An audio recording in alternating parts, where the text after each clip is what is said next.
Today, I got to interview a personal friend and mentor, a self proclaimed financial contrarian, Curtis May. He has been in the life insurance industry for over 35 years and has read more books than anyone I've ever met. He knows a lot about a lot, but today we really broke down what the infinite banking concept is and what it isn't, just to cut through a lot of the noise out there. So I hope you get a lot of value. I hope that you follow up on his reading list. Those book recommendations are clutch. And I hope you enjoy this episode. I, of course, enjoyed asking all my questions and having them answered. So hopefully you learn a lot from this.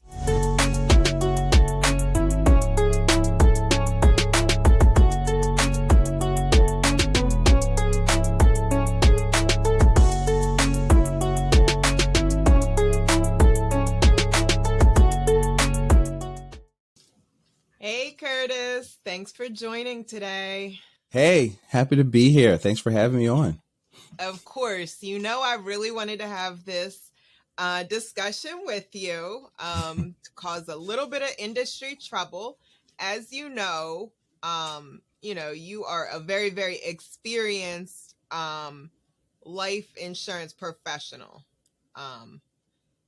who has basically been in the infinite bank industry for what, over a decade is when? Yeah, so I've been working with progressing through that for about, 12 years now, about 2009 or 10, 12, 13 years. But I've been in the industry about 35 years. Let's say I realized the NBA wasn't looking for 5'11" shooting guards in 1985, so I got my insurance license. And so I basically did. So let's start with here. I was like Dave Ramsey on steroids. I ended up becoming a regional vice president with a company that should remain nameless, but basically I was the buy term investor difference guy. Okay. And so I've been in the industry long enough to tell you for a fact that don't work. Okay. And, and I read a little purple book called Rich Dad, Poor Dad. And then that kind of shifted my thinking about, is what I'm doing, what he's talking about.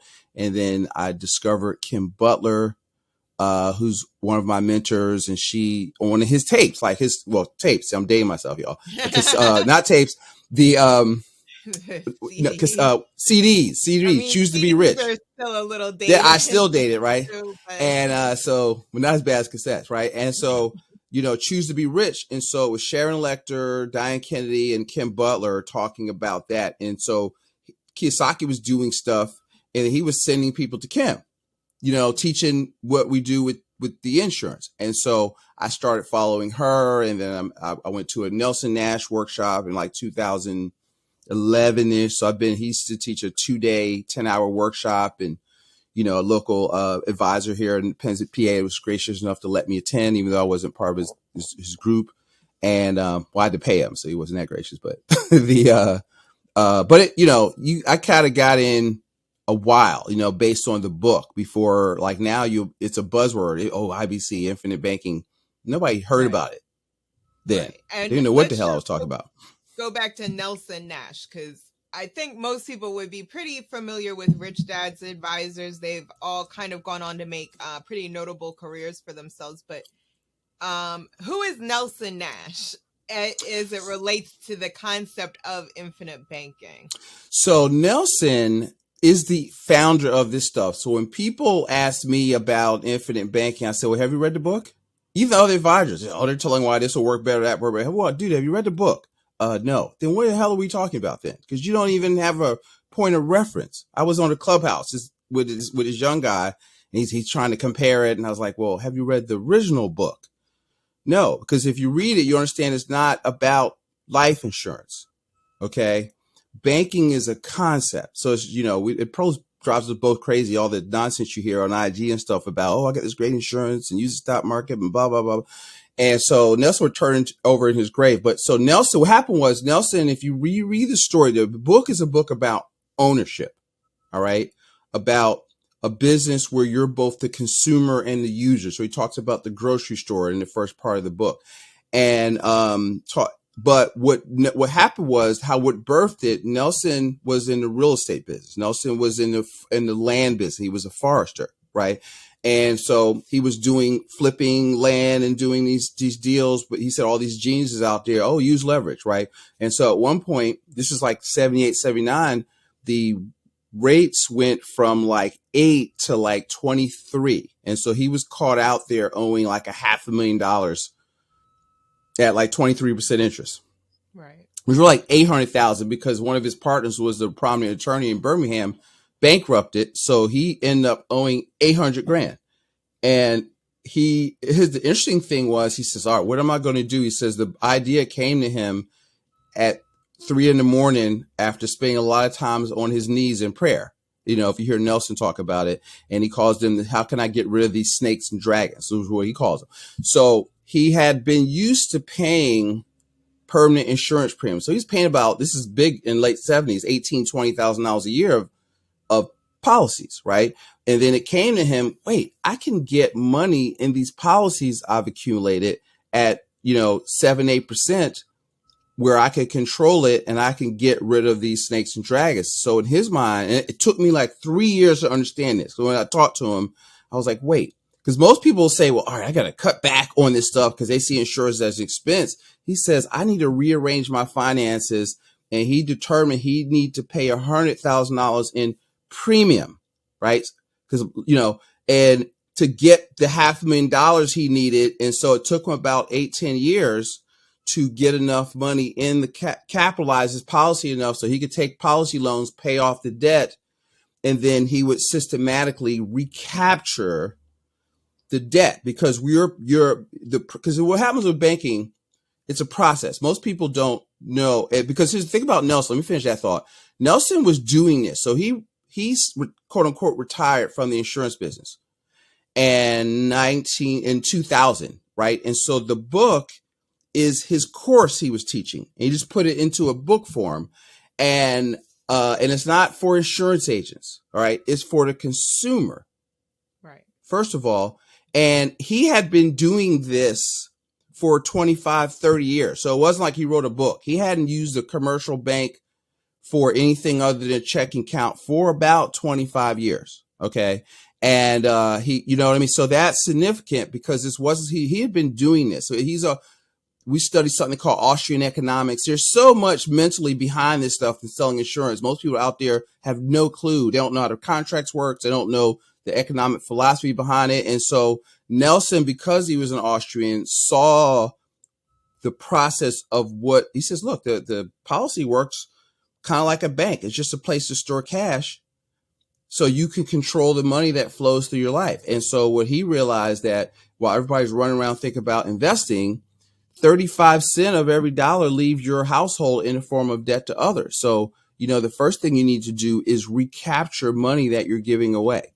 And so that's kind of like the first thought process of that. And then and he says, listen, if you solve for your need for finance, your cars, your vacations, your wherever, you'll have way more insurance than a lot of times the insurance company will allow you to have, right? But the thing is, if you think about a car, right? So you might, let's say this is a $30,000 car. I know y'all all are balling out there, and let's say a $50,000 car. And let's say over the next, let's use round numbers, 10 years, you'll buy, over the next rest of your lifetime, let's say you buy 10 more of those over your working lifetime. So that's $500,000 gone. Okay. Not just the money gone, but now the interest you paid to somebody else's financial institution. And this is what people don't count, the opportunity cost of what that $500,000 would have been worth had you been able to keep it, right? That's what you're solving for. How can I keep this $500,000 in my personal economy? Let me stop there. And so that's what I learned from him. And if you had to summarize the infinite banking concept, I thought I just did. No, just kidding. Go ahead. Well, I didn't. Go ahead. Just like breaking it down, what it is and what it isn't, because there is so much noise out there, and it is like a buzzword now. And, as you said, this was a concept developed by someone who most people who are now using the buzzword never read the book Become Your The Own Banker. original. Yeah. Yeah. Right. So they kind of took a concept and, morphed it. So, you are a I would mentor of say mine. So. bastardize it might be a better word. And so here's the thing. Banking is really simple. So first, let's separate the process of banking from the product of life insurance, because people think they're one and the same. Right. Okay. Like And so if banking is think storage. You have blood banks, you have food banks. Well, one of the things Nelson says, your money has to reside somewhere. So Right. it can reside. You want it to reside in the stock market? Well, that's very volatile. Do you want it to reside in real estate? Well, now you've got to qualify to get your money back out. If you're saying, well, I'm in real estate, you own real estate. Real estate's an asset class, but that's not where you store your liquidity. All right. And so banking is creating a pool of money, pool of capital that you control that can move at cost to meet some needs you have. Okay. So that's all banking is. See, because everybody on this call, you're already banking. Okay. You just don't own the bank. Okay. You don't own we rent the banking function to, as Nelson says, to fools. Right. And so they're counterfeiting, they're using fractional reserve banking, and I'm not even getting all that kind of stuff. That's go read The Creature from Jekyll Island. And so I'm just going to keep the basis of what you all think banking is. So banking is three parts. There's three players in the play, as Nelson says. There's the saver, there's the bank, and there's the borrower. Okay. So now the saver meaning when you get paid, or you get your rents, or you get your commissions, all of your revenue is it hits somebody's checking account and is being stored in somebody's bank. Let's say Bank of America or Wells Fargo, wherever, right? And then most of us borrow money, credit cards, buying mortgages, right? And so they'll pay you. We show example. I'm doing a webinar tonight, and in the workshop, listen. Bank of America, they had this is a 2019 called the Bower Report, had $1 trillion in assets. Okay. They paid out $9.3 billion in interest, an average of 0.88% to people. And when you put money in the bank, people don't understand, you're loaning them your money. Interest is what they pay you to rent your money. Okay. Right. And then, but they made $60 billion. Okay. Putting your money to work. Right. So that spread, because and the average is about 5.8%. People are like, oh, big deal, 5%. No, that's like a 160% markup. Right. So if you went to a hardware store and you could get a hammer for 88 cents wholesale and you sell it for $5.80, that's a 660% markup. That's a good business. So it's all about velocity. How many times can you turn that inventory over? And so we've got to think about velocity. So people think, one of the things Nelson says, banking is not about rates of return. Okay. Banking is not about investing. Now you can do that from your capital base, but it's not about, so people say, oh, and so let me tie that in a bow. So it's one is building capital, and is using properly structured. So this is as a practitioner of IBC. Right. So people that say all other stuff is, oh, I got this new thing, it works better. Give me something that's been around 200 years. So properly structured dividend paying whole life insurance with a mutual company. Okay. So right away, just those statements, I've narrowed the field from about 2,000 companies to less than 20. Now, why are those factors that you mentioned, why are those so important? So properly structured, because they have to be structured for cash under what we call the MEC limit, under the limit that the IRS says that if you structure this wrong, they'll treat the money like a 401k with the same penalties, rules, and regulation. One, properly structured. Dividend paying, we use mutual companies, right? So mutual companies are owned by the policyholders. So there's two types of companies, mutual and stock companies. So what you want to do is, I want to be on the same page, right? Because they're beholden to the stockholders. I'm not saying they're going to do the wrong thing, but a mutual company pays dividends. Right. Their mutual companies pays dividends. They're participating, right? Kind of like a credit union also. You have members, right? And so what happens is when the company they accept premiums. They've got to pay the claim, so they're 100% reserved. So if you have $1 million death benefit, they have $1 million to pay that claim. It's not like a bank, where ain't no money in there. They're 100%. Yeah, right. It's 100% backed up for whatever they do. They got the money, right? But they have to put the money to work, right? So they have operations costs. They've got salary. They've got they're investing money. The insurance is all based on actuarial science. So let's say they've I'm just going to use like single numbers, but let's say they're conservative in how they manage money. So let's say they built the policy as if they were going to have 150 death claims that they had to pay out. And so they're overbooking. They already know actuarially how many people are going to die at 40, because man to masses is highly predictable, right? And so what they'll do is they'll say, okay, well, at the end of the year, they'll say, all right, well, our portfolio did well, and we've paid all the salaries, and our mortality was only 110 people died. So now there's a surplus because they built it for 150. So now they look at the end of the year and they go, okay, they hold some back for reserves, and then they pay a dividend. See, so you back out, and we use the dividends to buy more cash. So see, I like that because, the dividends aren't guaranteed, but there's no mutual company that's missed a dividend in over 100 years. Okay.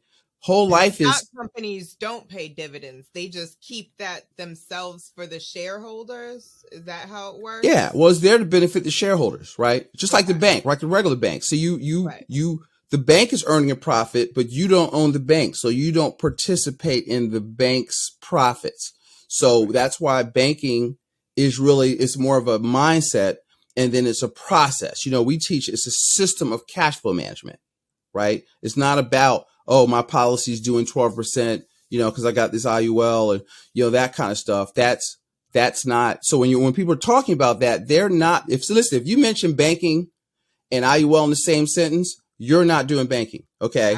You are, because when you go through the practitioner's program, you almost got to put your hand on the Bible and say, I will never sell IUL, at least not in the context of infinite banking. Let's go over what is IUL, just for anyone who's not in the industry, and why does anyone claiming to put together these infinite banking strategies, why can they not do this with IUL? Like, let's delve into this, because that's a really all right. So you're trying to get me in trouble. So I am. You're trying to get me in trouble. So here's the thing: you could do it. It's just so let's break it first. And so if y'all go to my YouTube channel, if you search the Practical Wealth Show, I have a YouTube channel. I have a video with a partner of mine, Kyle Christen, called "The Truth About IULs." Right. So it's all right. So there's 3 types of life insurance. Let's just go back to. Index universal life. Okay. So there's 3 types of insurance. There's term insurance, and they're just tools. So they're saying I don't like one over the other is like saying I don't like screwdrivers, but I love hammers. So let's start with that. So I'm gonna try to keep, relatively unbiased here. Okay. Even though I am biased, I'm gonna tell y'all right now. So there's term insurance, right? So you're buying the goal when you're getting term insurance, your goal is the most coverage you can get for the least amount of money. For a term, 10 years, 20 years, 30 years. And there's nothing wrong with that. All of my clients have term insurance because what we teach is something called economic life value. So let's say, if you're 29 like Sabrina, so let's say you make $100,000 a year, then the insurance company will let you have your annual income times 25. Right. So that's how much insurance. So most people are underinsured. First of all, let's just start with that. Before I even get into IBC, are your family protected? Right. And so then we solve for term insurance.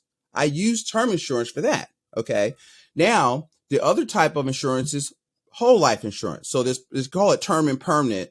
And then permanent breaks down into whole life,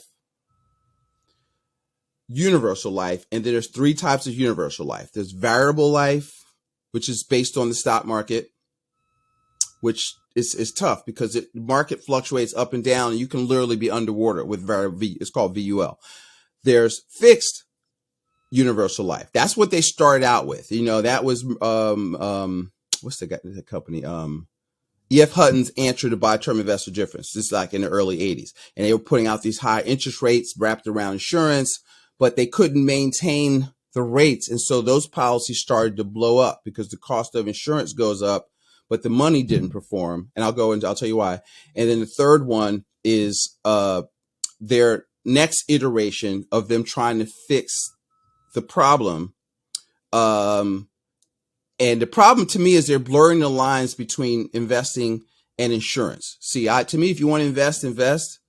And if you want to insure, I don't think they should be, because a lot of them are to make money. They're blurring that line and trying to move that line closer together. And I think that's a problem because of how the product is structured. And most agents have no idea how these damn contracts work. And so, you want to ask me something before I go on? I'm about to answer. Ask me the question you were going to say. No, you could keep going. You could. Okay. You're doing it. So what happens is it's so what the reason why we use whole life for infinite banking is because everything in the contract is guaranteed, right? It's 200 years old. It's lasted through world wars, depressions, whatever. And so my philosophy, so we teach a philosophy in our principles-based planning. The third principle is full replacement of assets at death, guaranteed. So when I say that automatically knocks out universal life, because there's nothing in a universal life contract that's guaranteed. They have a guaranteed interest rate, but so nothing. Like, see what happens is in whole life. What do you mean? The guarantee? Well, they'll show you. I mean, name me a financial product where you go down the list of illustrations. So, okay, in year 11, you'll have this much money and this much death benefit. Right. Okay. So there's the economic value of certainty, because see, as a business owner, or if let's say I'm a real estate investor, see, all I need is a safe place to store my capital. Okay. I don't need the product to do backflips. Okay. Because I'm going to make, 18, 20, 25% cash on my return. You can make infinite returns. You got traders. So investing is not about buying something. It's about becoming something. So personal philosophy is that there's no product, in my opinion, in and of itself, that's going to take you to glory. Okay. It's a tool of implementation. But if I'm looking for tax-free retirement out of a product, that's flawed thinking in my mind. I view that as risky. So I don't, even with the insurance, people say, well, you can put money in, you can pull it out and tax-free. I don't like that. I don't teach that. Okay. I know advisors that teach that. I want you to develop what I call asset-based income. So you use your cash to buy a real thing, properties, apartment buildings, car on Turo.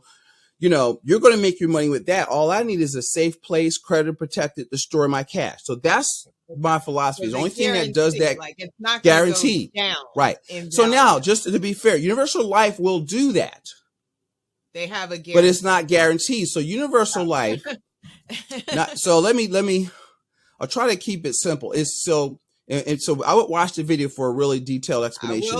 I'll give it to you. You can link that YouTube video, and definitely like and subscribe Curtis's YouTube channel, because he's always putting out videos that really break down this process. We could be here for 3 hours. Right.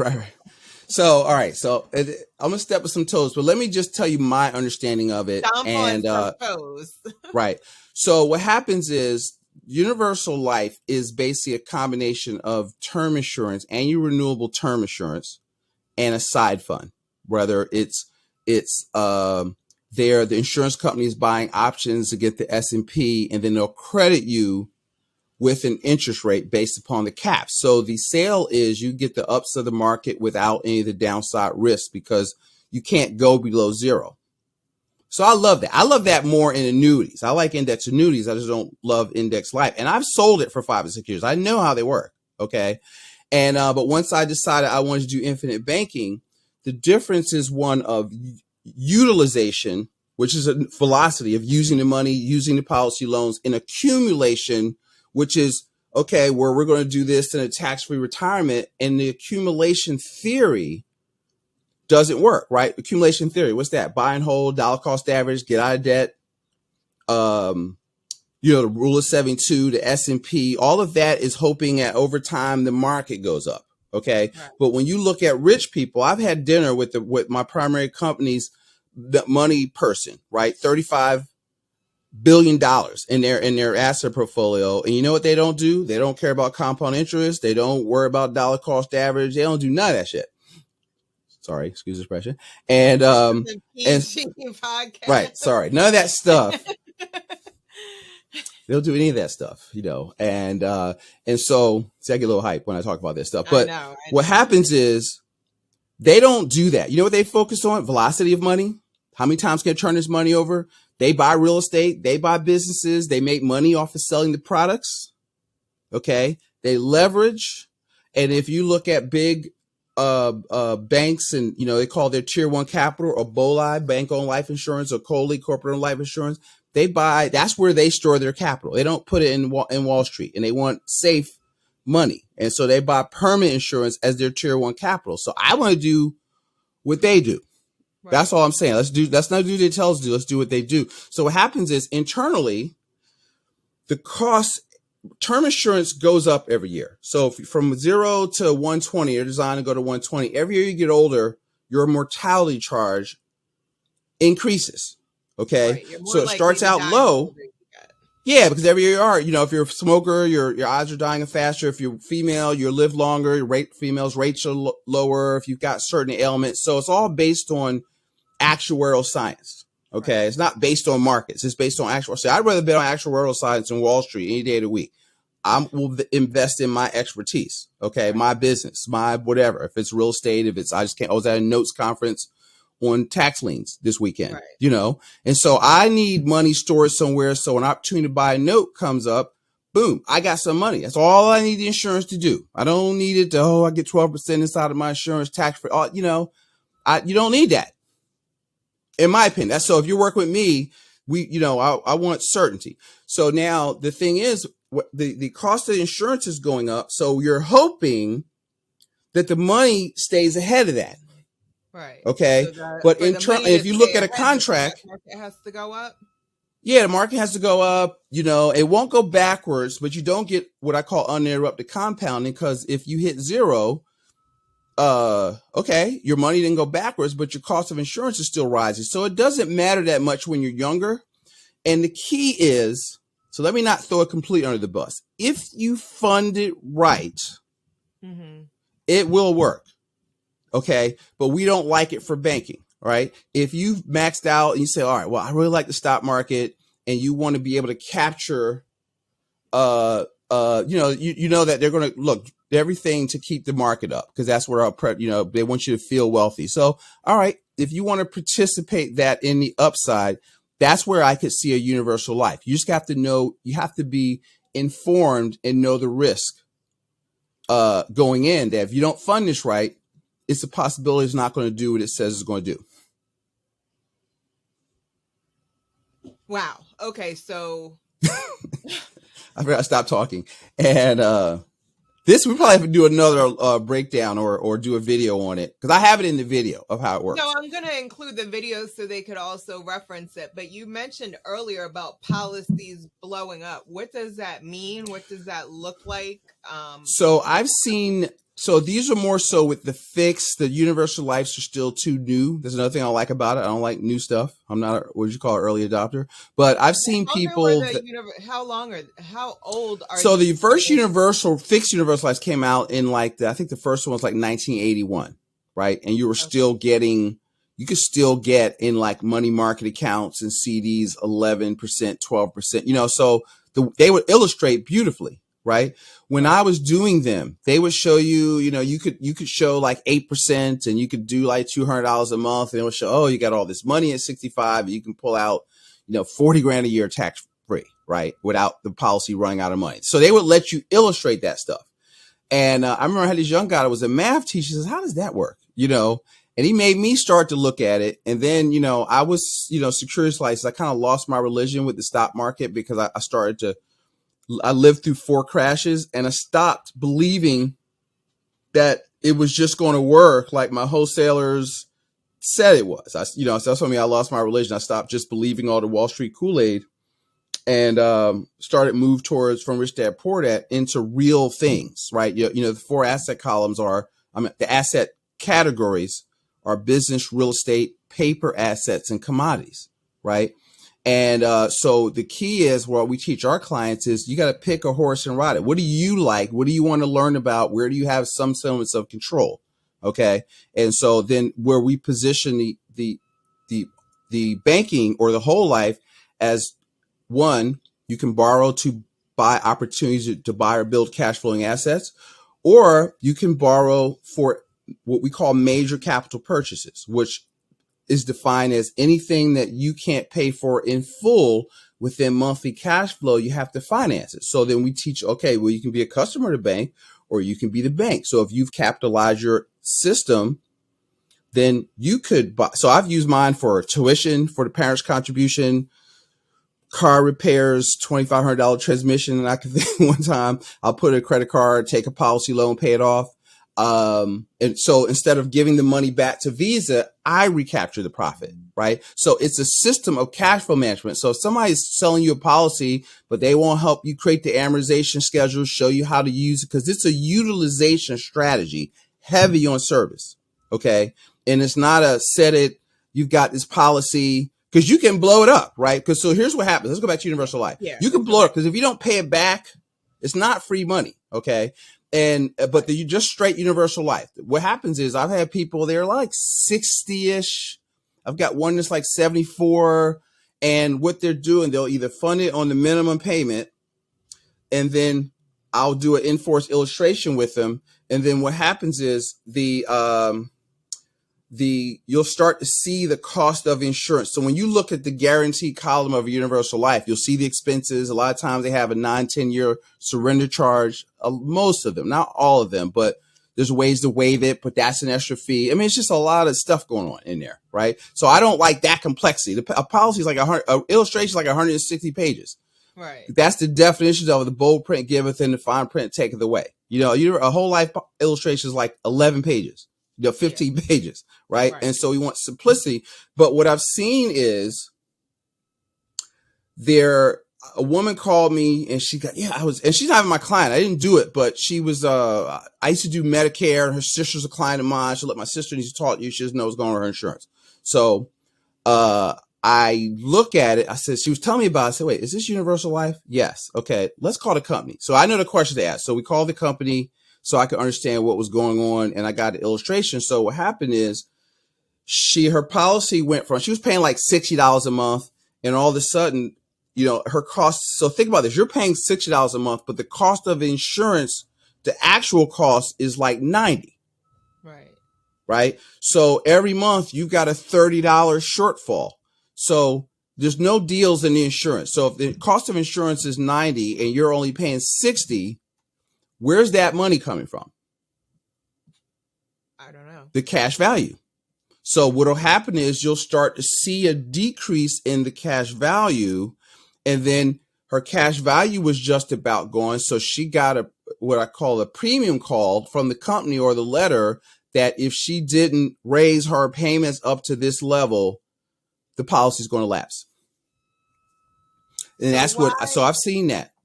Why would someone be paying less than the cost of insurance? Because they give you one of the sales of the universal life is the flexibility. You can pay this payment, you can pay that payment, and so a lot of people are just selling insurance. So most people sell on price, right. And cost. So they want to make a sale. A lot of them won't even be in the business 3 years from now. And like the people I've seen it for, the agents long gone, retired. They were, in the case of some of the MLM insurance things, they're out of the business in 6 months. They sell a couple policies, 4 or 5 to a family, boom, they're gone. Okay. And I used to get, when I was with this other company, I was the beneficiary of that because I had an office, I had a secretary, even in this, insurance meets network marketing thing, I was running a business. Right. And so the home office would get these calls. And so I was open. My dad used to tell me, we had a supermarket. He says, your store's got to be open. You can't not be there. So every day I was in my office at 9:00, and they would call me and I would just service the business that people had pretty much left the business. So one of y'all, you're trying to be in business, open up every day and stay in business. Okay. And, and you got to give your efforts time to compound. We may do another call on this type of stuff because a lot of people. Yeah. So I'll get those calls from people. I've got a lot of clients out there, and what I do is I make myself available as a service to my existing clients as a sounding board to, they don't have to be my client, but I'll give you 30 minutes and we can talk about whatever you want, without selling. You don't have to be my client to do it. A lot of times they become our client, but I don't, if I can solve it in 10 minutes and tell you what to do, boom, great. Keep me in mind. If you need any more help, just give me a ring. So that's what we try to do. So I get a lot of those calls of people. How's this work? How's this blowing up? And we just one of the things that I would tell you to do, here's an action step. If you're not sure, I would call the company, maybe not necessarily the agent, and I would call the company and I would request is something called an in-force illustration. Okay. So when you buy a policy, you have the illustration that you use to sell you with, right? But the in-force illustration after the anniversary will tell you the performance, what it actually did, where is the money, how did it do, what's going on. And so, especially if you had it a little while, if you save the original one, because all the illustrations are wrong from even with whole life, right? The guarantee is a guarantee, but if you use it how we teach you, it'll be better than what it showed because you're using it, putting more money in. So just use it as a guide. It's not gospel, right? But it's a little more fluctuating because more moving parts with the IUL. So what I tell people, if I'm going to be nice, Sabrina, I'll say, listen, it's all right. To me, there are different strategies. So when I was doing IUL, there was something out there called tax-free retirement. So you're basically using index universal life as a big Roth IRA, like a Roth IRA alternative. Right. Mm-hmm. It's right. Accumulation. Tony Robbins calls IUL or insurance, but I think he's talking about IUL is the rich man's Roth. Okay. That's still the accumulation theory. But okay, if you're funding it, it should work. Okay, from an IUL is out there. So don't come. Funding an if IUL. You have to properly fund it, but it's not guaranteed, right? So with whole life, what you pay will guarantee that it'll do what you want to do because everything in the contract is guaranteed. And so the companies shift the risk from themselves back to the consumer. Okay. So, right. So they'll show potential higher rates. Yeah. They pay agents more money and have $50 at the end of the day. Yeah. Yeah. Where everything in the whole life is guaranteed. So they're taking all the risk. And so a lot of the newer companies, they don't want to hold that risk. They want to, so they're going to, put lipstick on this pig and sell it. They pay the insurance marketing organizations more to sell it. Agents make more to sell it. And that's part of the thing. So, I heard this thing called Infitite Banking. Well, I get the ups to the market with the downside risk. So therefore, I'm going to take this ability to borrow against insured. It much work better and I make more money. And then there's more companies that are not mutual companies and they have to sell their stuff. So a lot of it's marketing. So some of these are stock companies. So you couldn't actually structure a properly structured policy with them, even if it was whole life, because I won't say that. You could. I would have to look at it. And a lot of times if people have it and they've had it a while and they've got cash value, I don't necessarily blow up their policy. I was like, all right, well, if you've had a while, it's an asset. It's got money in it. And then, but you don't know how to use it right. So I'll leave it in place if I'm working with somebody. But it's not, mutuals are better for this strategy. See, it's not the product, it's the strategy. See, principles, we teach principles-based planning. I think we'll end with this. Principles drive strategy, right? Strategy drives tactics. So the principles that we teach, so if y'all have read like The Richest Man in Babylon, The 7 Cures for a Lean Purse, those are principles, right? The 10 Commandments are principles. So these are things that don't change. Our principles are save, maximum protection, full replacement of assets at death, 6 to 12 months of liquidity, which most people skip. Like I mostly work with real estate investors and business owners, and they all want to start with principle 5, velocity, what they think is investing. But investing is last. Okay. You have to build a foundation. So I teach the principles that help our clients become and remain financially free. See, remain financially free, right? And then the strategy. Okay. Infinite banking is a strategy. Okay. I teach something called cash flow mapping. That's a strategy. Okay. Very similar to Profit First, if you all read that, which I recommend you read that. And then strategy drives tactics. A tactic is what you do. A tactic is a product that you buy to implement the strategy. Okay. So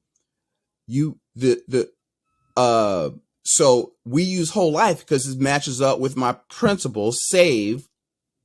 So you can't do infinite banking. If you either got to already have some capital or you got to save some capital. So if people say, what does it cost? Wrong question, right? If you make $100,000 a year, I want you to save 15% of your gross income. Well, how much does it cost? $15,000. That's 15% of your gross income. So the question is, how much do you want to save?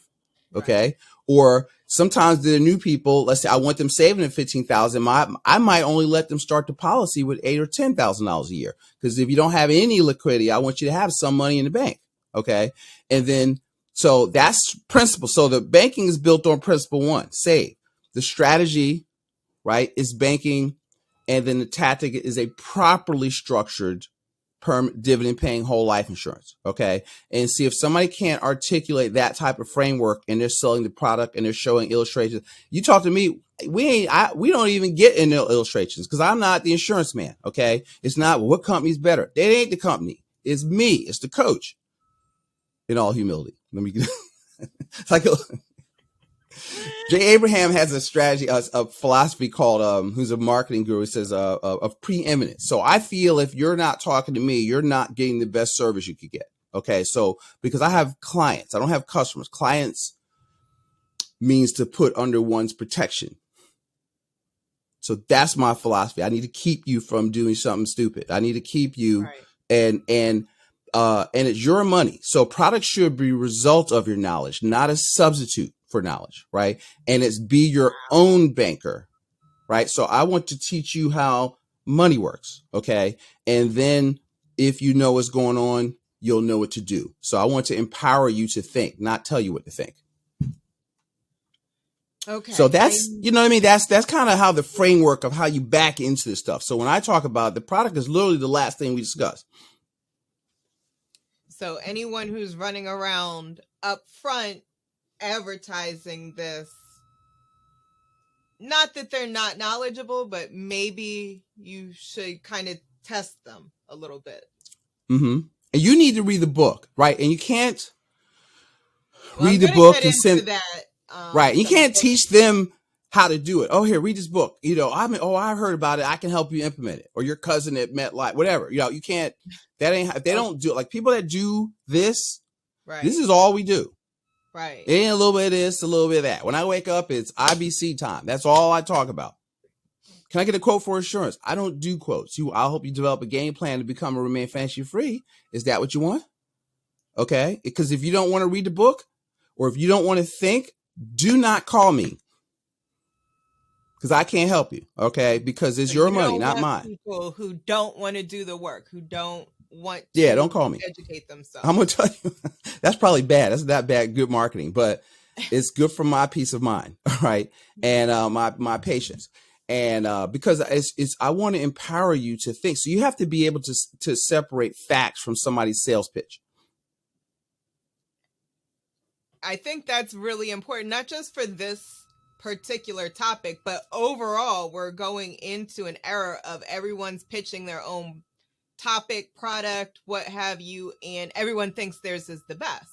So everyone's running around pitching. So if you can't do your own due diligence, if you really don't know how to think, as you put it, you're just really subject to what people are telling you. You have to go along with, their philosophies, because you can't articulate anything different.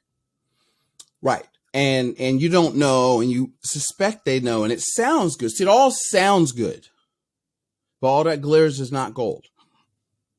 And see, so or Otis Bank punched in the face, right? And so so I tell them I'm cleaning up people's messes. I have people call me and said, all right, I want to get this policy, and how much for a million? They think they can borrow, for example, against the death benefit, right? So you put in $1,000 and you got a $500,000 death benefit and you want to borrow $100,000. Really? You might have $600 in the policy. I mean, that's not how it works. Like there's all these and people come to me with that stuff. Oh, I want a trust and I want to buy insurance to put in the trust. I have an episode on that. So there's a point where you do the trust, Right. They're good, but don't take one idea out of context. Right. Right. Because investing is a plan. So the financial plan precedes the investment or the business plan. What is it that you want and why? And what are you trying to, how do you know when you've won? What is financial freedom?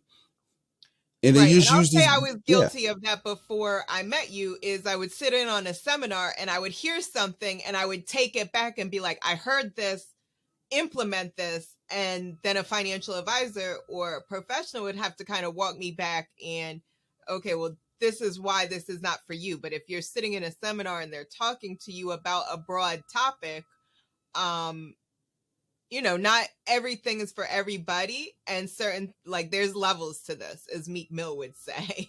Like, if you don't have anything to put into a trust, what are you spending the money to form a trust for? Like, you don't have any assets. Right.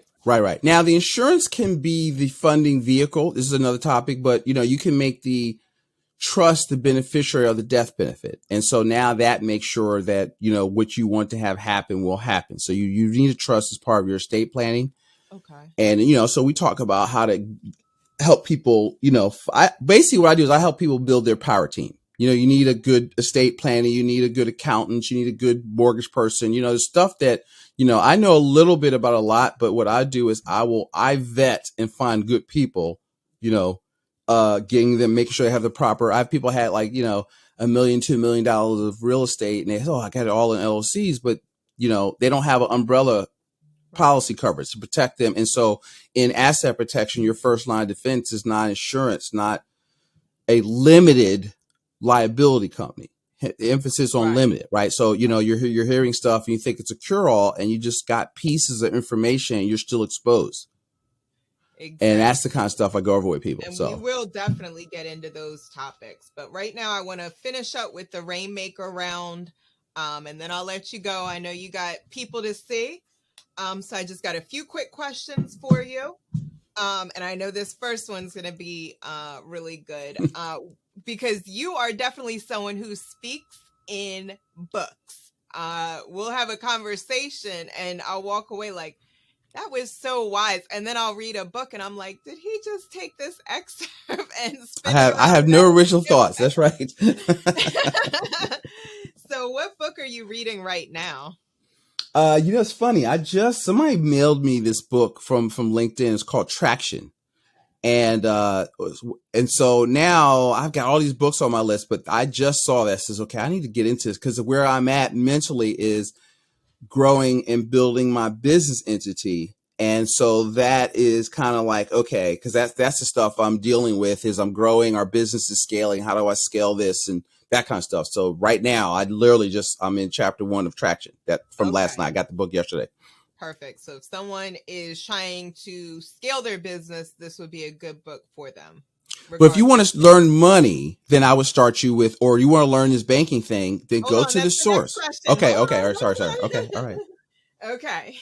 That's what I'm reading for where I'm at in my business. Yes. Go ahead. Right. Traction is to help you grow and scale your business if you are in another business. What book would you recommend to someone for this industry to learn about how to become your own banker, how to cut through all the noise that's out there, and how to properly educate yourself about what this concept is and what it's not? What book would you recommend for that? So here are my favorite ones. I'll give you at different levels. So my first beginning level, just to get the concept and the mentality, because it's really how you think, is to start with the source. Always start with the source. Becoming Your Own Banker by Nelson Nash. He's got 3, Building Your Warehouse to Wealth. And he's got The Case for IBC, written by him, Carlos Lara, and Bob Murphy. And that was more so for business owners. Okay. So how to do it, how to develop an alternative source of financing so that you're not getting caught up in personal guarantees and that kind of stuff. And then I'll add a bonus one, which is, I know the author of this one personally, Money for Life, How to Thrive in Good Times and Bad by Jeffrey Reeves. Okay, so that's a pretty good start for anyone and everyone who should be educating themselves. Don't just, like, even with Curtis, don't just take him at his word, properly vet what he's saying as well. And I think you would agree. Don't just go along with any coach. You want to understand what they're coaching you on. Like, you want to understand the plays. If you're calling out plays and I don't understand them and I'm just going along and going them along, I don't understand why we won the game and I don't understand why we lost the Right, game. right. And that's the principles, right? What is the why? Most Right. people are tactical. They just want to do the thing and they're not strategic and they don't really have a philosophy about business, about money, about anything. And then you just go Right. into what feels good or what's the hot topic of the day and you're just bouncing around from thing to thing to thing. Yeah, exactly. What is your favorite quote for someone who speaks in quotes? Ooh. Uh I have so many, and now I'm going blank on that. I heard this thing by that I'm putting out on my wall. It's by Garrett White, and he goes, I have this thing. I saw it in one of his books. It says, "I'm a leader. I'm a marketer. I'm a closer. I'm a leader, not a savior." I love that, right? That's, because I would have not savior complex, but I would see myself as a financial social worker. But all I can do is lead you to water. I can't make you drink, and you can't Right. push a rope. So I had to back off of my, they just need to get it, because Right. it's like beating your head against the wall. I don't have time for that. I tell people, if you're happy broke, I'm happy for you.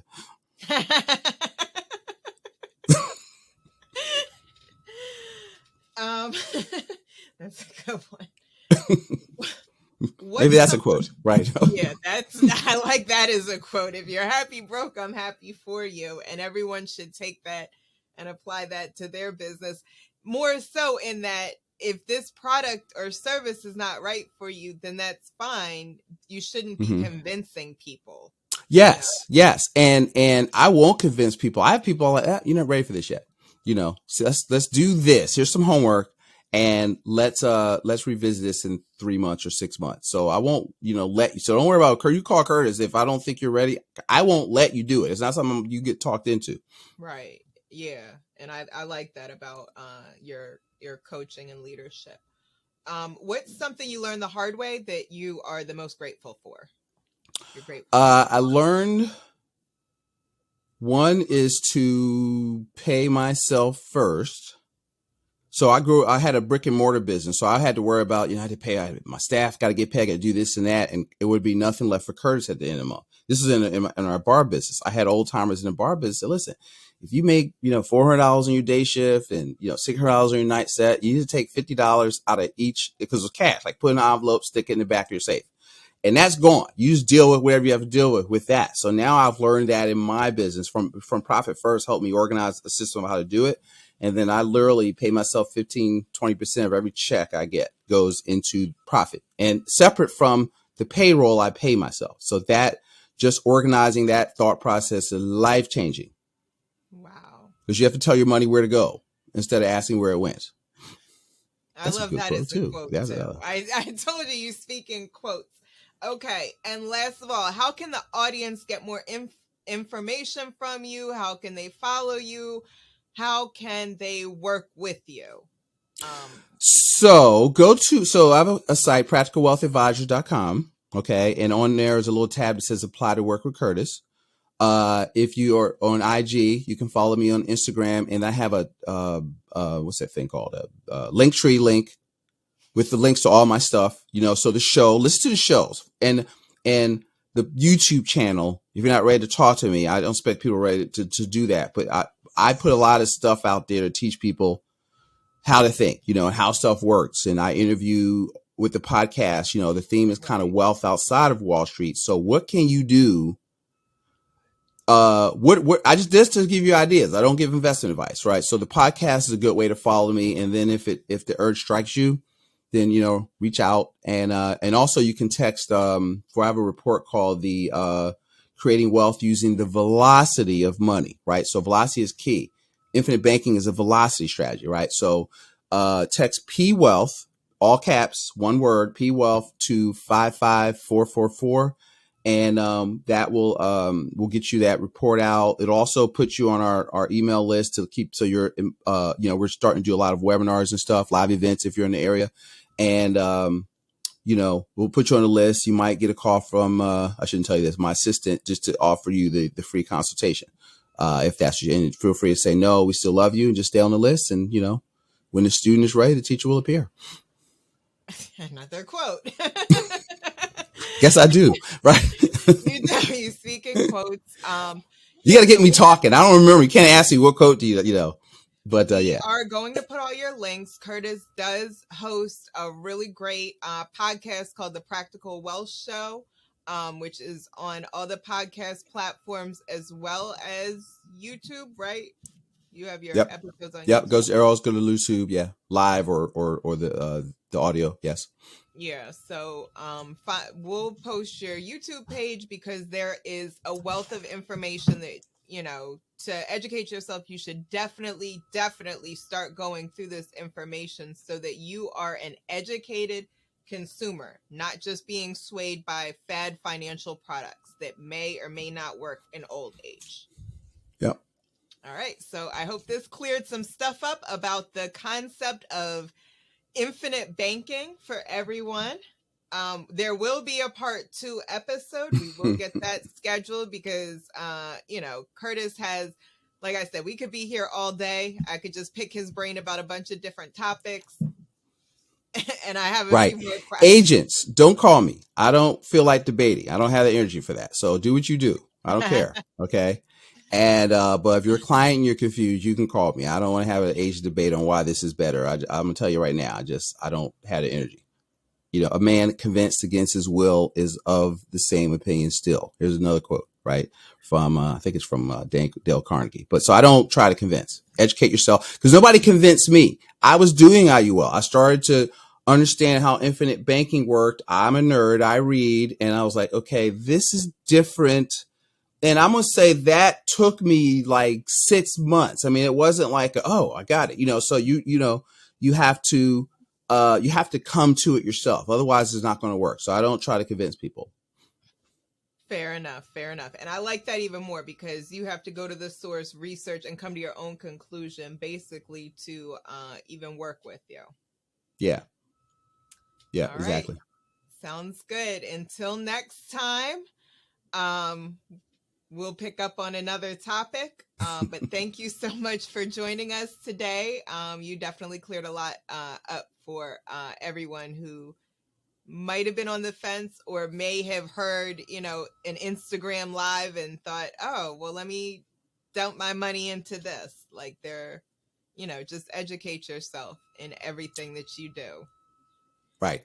Trust Right. but You're saying that just brought up another thing. We'll do, it's not a one-off. So you can't dump your money in and it's done. Okay. So, but anyway, we'll get into that. Thank you so much for having me and, letting me get me in trouble, but I can take trouble because see, if you're speaking the truth, you're not really worried about it. So I know what I'm saying is truth and I can prove it 7 ways to Sunday. Okay. But I'm going to make you prove it because I'm going to give you the homework. And so now you'll know. And now our conversation will be better. So that's the most important thing. Like I said, I always tell you, it's your money. It's not Curtis's money. Curtis is just the guide. Right? You're guide, Luke. Not the savior. Right. You're Luke. I'm Obi-Wan. Okay. I'm Yoda. Right. And but you're Luke. You're the hero. You got to go through the trials and do your stuff. So I'm just going to be there as the guide. So that's it. So that's how I view myself, as really the guide to ask you questions to help you think through your problems.